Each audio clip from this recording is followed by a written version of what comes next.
144 বছর পর ভারতের উত্তরপ্রদেশের প্রয়াগরাজে শুরু হয়েছে মহাকুম্ভ মেলা। আর এই মেলায় ফুল বিক্রি করতে গিয়ে নেট দুনিয়ায় ভাইরাল হয়েছেন ষোড়শী মোনালিসা ভোসলে। ভাগ্যের চাকা ঘুরে যেতে চলছে রাতারাতি ভারতের সেন্সেশন হয়ে ওঠা মোনালিসা, যাকে নিয়ে বর্তমানে উত্তাল পুরো ভারত। এবার সেই তরুণী অভিনয় করতে যাচ্ছেন বলিউড সিনেমায়। মালা বিক্রি করাই যার মূল পেশা। পেট চালাতে সম্প্রতি কুম্ভ মেলায় এসেছিলেন মোনালিসা। কুম্ভ মেলায় রুদ্রাক্ষ আর পুঁথির মালা বিক্রি করে সামাজিক মাধ্যমে রাতারাতি ভাইরাল হয়েছিলেন মধ্যপ্রদেশের ইন্দোরের ষোড়শী এই কন্যা।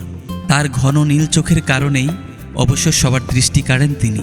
সমাজ মাধ্যমে ভাইরাল হওয়ার পর থেকেই শোনা গিয়েছিল মোনালিসা নাকি সিনেমাতে অভিনয়ের প্রস্তাব পেয়েছেন। সেই খবরকেই সত্যি প্রমাণিত করে জীবনে প্রথম ছবির জন্য তাকে সই করালেন পরিচালক সনোজ মিশ্রর পরিচালনায় দ্য ডায়েরি অফ মণিপুর সিনেমায় অভিনয় করতে চলছেন মহাকুম্ভের এই ভাইরাল কন্যা মোনালিসা। সম্প্রতি পরিচালক খোদ মোনালিসার মহেশ্বর বাড়িতেও গিয়েছিলেন। তার সঙ্গে ছবি দিয়ে তাকে চুক্তিবদ্ধ করার ঘোষণা দেন। মোনালিসার সাথে ছবি পোস্ট করে সনোজ মিশ্র মোনালিসার বলিউড অভিষেকের খবর জানান। আগামী ফেব্রুয়ারি মাস থেকে সেই ছবির শুটিং শুরু হবে।